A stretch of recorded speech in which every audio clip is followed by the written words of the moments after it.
Welcome po sa isa na namang late life update ng buhay ko. Sa araw na to medyo tinanghali na nga ako ng gising dahil day off ko naman. Pagka ganitong day off ko ay sinasamantala ko nang gumising ng medyo tanghali para naman kahit papano makabawi ako ng tulog. Nag-asikaso nga agad ako ng pagsasaing dahil nung araw na to bumalik na nga si bossing galing sa dayo. Medyo hindi kasi naging maganda yung kontrata nila doon kaya nga napauwi agad sila. At dahil dito na nga uli siya nakahanap naman siya ng pag-extrahan niya dito para magstay muna ng ilang araw at babalik na naman uli siya sa dayo. Pasensya na nga pala kayo kung ilang araw akong hindi nakapag-upload. Ilang araw din kasing wala yung mga boss namin at kami-kami nga lang yung magkakasama sa trabaho kaya ilang araw din akong straight. Maaga nga alis at gabi na uuwi kaya naman pagod-pagod na at hindi na nga makapag-voice over. Pero dahil medyo okay na nga uli yung schedule, eto pipilitin nga natin mai-upload to lahat para naman maging on time na tayo sa pag-upload. Pagkasalang ko ng sinaing nag-init na nga rin ako ng tubig para kami makapagkape. At dahil day off ko ngayon ipagluluto ko nga yung mga bata. Meron pa naman kaming natirang mga hinog na saging kaya gagawa nga ako ng pancake. Ito talaga yung sinasamantala ko kapag day off ko kasi yun lang yung araw na nakakapagluto nga ako ng mga makakain nila. Isinisingit ko talaga siya kahit na medyo short nga yung aking oras kasi minsan sa isang linggo ko nga lang to nagagawa. Sa totoo lang tong mga saging na to pinatago ko na talaga at pinalagay sa Tupperware dahil kung hindi ko pa itatago mauubos na lang to dito sa sabitan. Paulit-ulit kong sinasabi sa kanila na ipagtira nila ako para meron nga akong maisama sa pancake. Yun nga lang bawat araw na dumadaan talaga namang nababawasan kaya sabi ko kay Kuya Vilt ilagay niya na sa Tupperware baka wala pa akong matira.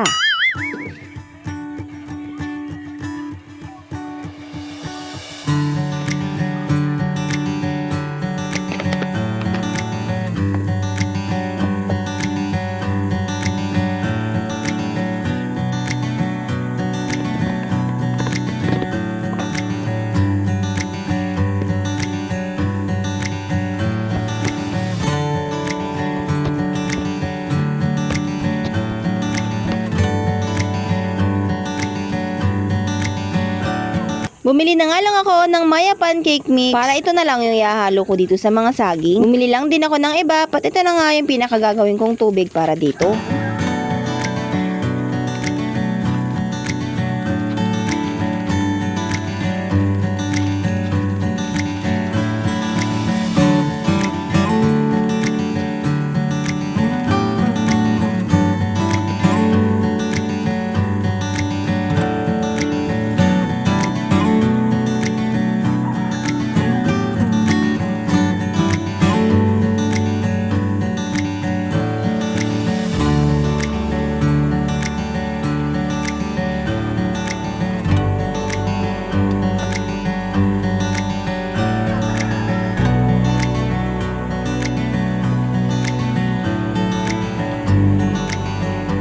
At nung magluluto na nga ako tinry ko nga muna dito sa kahoy kung magiging maganda nga yung outcome niya. Nangahoy pa nga dito si Kuya Vilt dahil inutusan siya na papa niya na kumuha nga ng mga kahoy para meron daw akong magamit.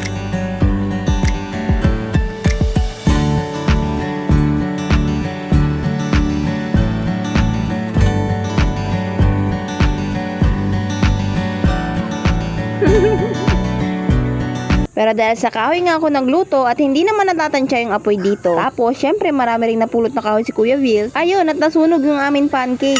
O, diba? Hindi halatang marami kaming kahoy.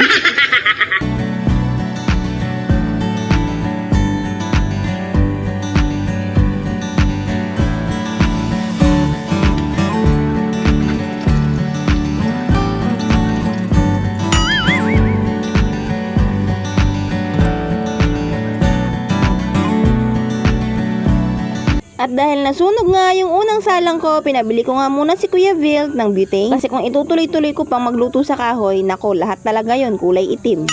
At yung nauna kong sinalang, binigay ko nga muna dito sa dalawang busy habang nanonood sa cellphone. Buti na nga lang at iniwan ni Papa nila yung cellphone para kahit papano makakagawa nga ako ng diretsyo at hindi na nga sila panay sasawayin.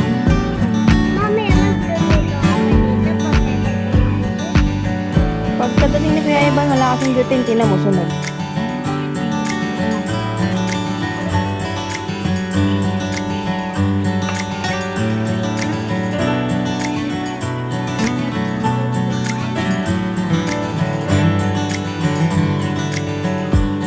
At nung dumating dumating si Kuya Build, nagumpisa na nga rin akong magluto. At kahit papano dito sa butane, nagtatansya yung apoy at pwedeng hinaan. Kaya hindi naman siya masyadong sunog. Pero gusto ko pa din medyo brown nga yung kulay niya. Kasi yung mga bata, ayaw din naman nila yung medyo maputla. Medyo toasted, kumbaga.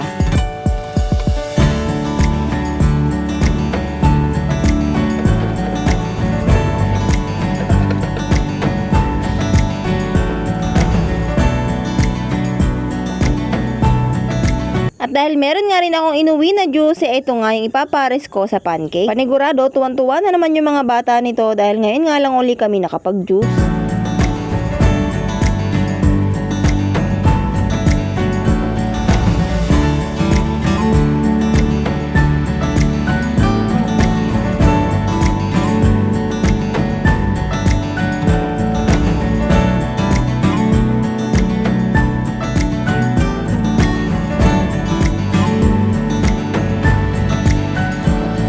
At kapag nagluluto, syempre kasama na dun yung mga kalat at mga hugasin. Kaya naman eto, at ang dami na naman ngang para pang hugas mamaya. Nilipat ko nga rin para sa pichel itong aming juice para medyo maganda namang tignan.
At pagkatapos namin kumain, dito naman ako dumiretso sa kwarto. Diba? Mukhang malinis. Pero ito, tignan nyo. O diba? Puno ng alikabok at puno ng agiw. Ganyan siguro talaga kapag uuwi ka ng bahay na matutulog ka na lang. Ayan, at hindi na nga halos maasikaso. Kaya ngayon, for the general cleaning nga ang person at sasamantalahin na habang day off pa. At syempre, habang sinisipag at may motivation maglinis, inumpisan ko nga munang halwatin at alisin yung mga foam at mga unan at binilad ko muna para hindi nga malagyan ng alikabok.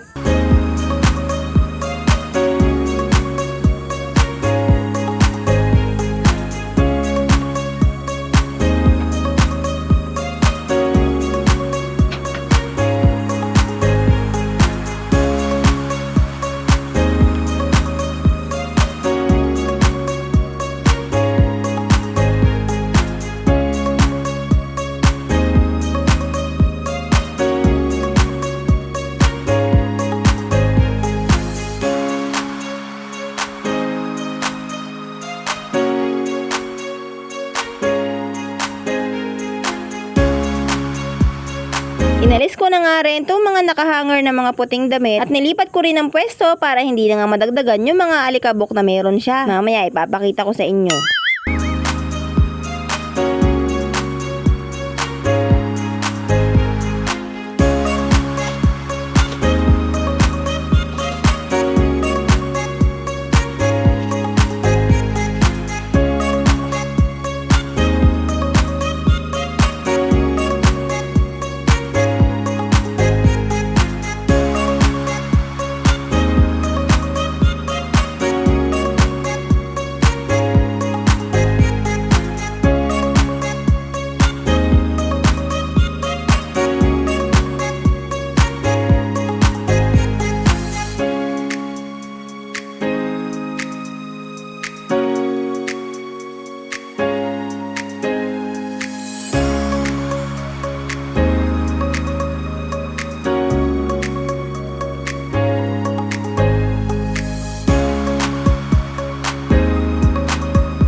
Buti na lang talaga at iniwanan ni Bossing yung kanyang cellphone at nakakagawa nga ako ng walang istorbo dahil ayun yung tatlo, busy. At hindi rin ako mapapagod kakasaway. Pero dahil oras na nga ng tanghalian, eto at magluluto muna ako ng ulam namin at aasikasuhin ko muna yung mga bata para pagkatapos nun ay matutulog na nga sila.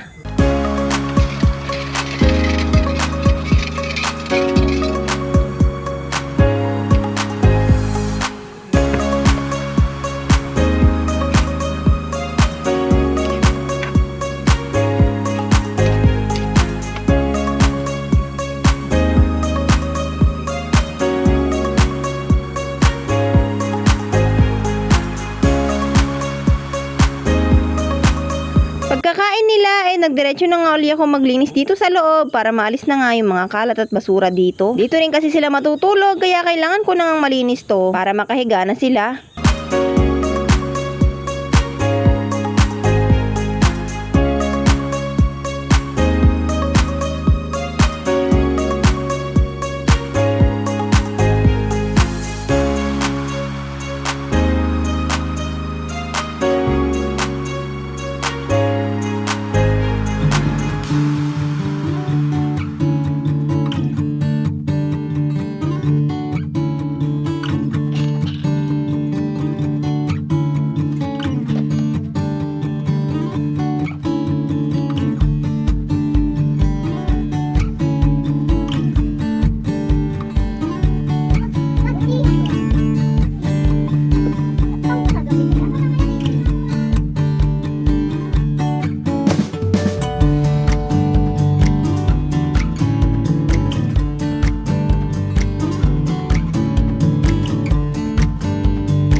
Nakaligo na rin naman sila pagkatapos kumain kaya diretso tulog na nga din. Ako ngayon nakahiga doon sa may space na yon pero sabi ko hindi ako pwedeng matulog dahil napakarami ko pang gagawin. Kaya naman bumangon ako para mag-asikaso nitong mga damit na to at maisalang sa washing. Sa totoo lang nalabhan ko na tong mga damit na to, yun nga lang nakalimutan kong ilagay doon sa may lagayan ng mga puti na nakahanger kaya ayan puro na naman sila alikabok. Sa totoo lang hindi talaga nakalimutan, nagkatamaran.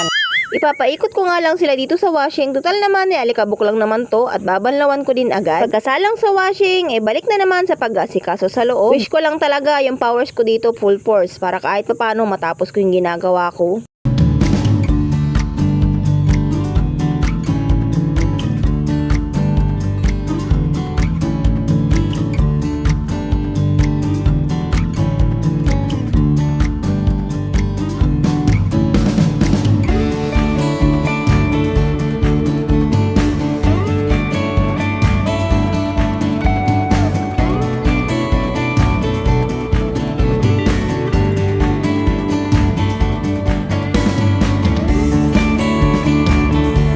Tapos na rin sa kwarto at dito naman nga ako sa may labas. Kunting linis-linis lang dito at hindi ko pa nga maasikaso yung mga nakatambak na yan kasi nga short pa yung oras ko. Minsan talaga naiisip ko yung day off ko patapos na pero yung gawain ko ay nako hindi ko alam kung kailan ko matatapos.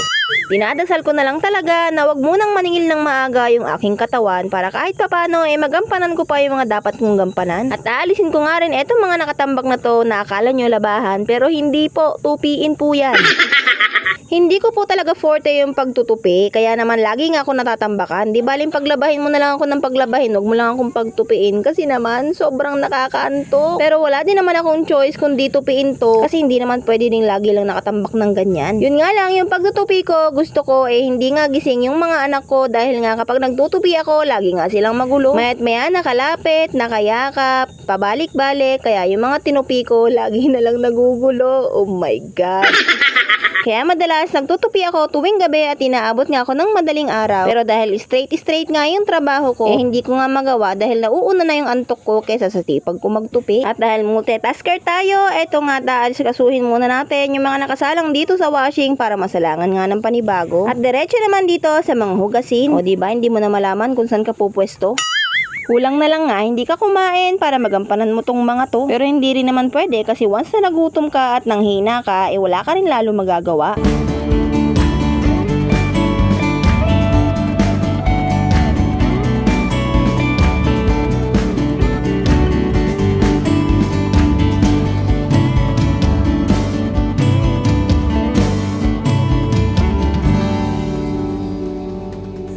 kinahaponan, pagka-uwi ni Bossing, ay nilutuan ko nga rin siya nitong pancake dahil hindi nga daw siya nakatikim. Yung kalahati ng Maya pancake, dito ko nga nilagay dahil meron pa rin naman akong itinirang mga saging. At dahil meron pa ako natirang isang juice, yun nga yung tinimpla ko sa isa na namang lalagyan. At syempre yung kay Bossing, kape sa kanya. Mas mahilig kasi yun sa kape kaysa sa juice. Pagkagabi naman, ito namang isda ang lulutuin namin para pang ulam. At eto nga yung nabakaw ni Kuya Wilt nung gabi. Mamanggahan nga lang namin siya at eto nga yung napakasarap dahil sariwa. Lalong lalo na at mangga yung pang-asim namin.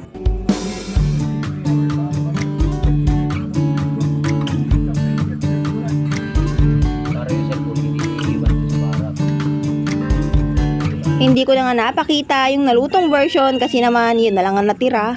Sabi ko sa inyo masarap Tingnan nyo, halos wala na akong abutan para mabidyohan. At dahil gabi na, to be continued na naman nga ang gawain kinabukasan. Maaga pa lang nagigib na nga kami ng mga bata. At si Kuya Wilt naman, naghugas na rin ng plato na pinagkainan namin. Sabi ko kasi sa kanya, total naman hinahugasan ko na nga yung maraming hugasan nung kinahapunan. Siya naman nga ang maghugas ngayon. At dahil marami nga ako nilabhan kahapon, oras naman nga para magbanlaw. At yan kung nakikita nyo, napakarami pang ang labahin. Pero uunahin ko nga lang, ito mga nauna kong natapos na.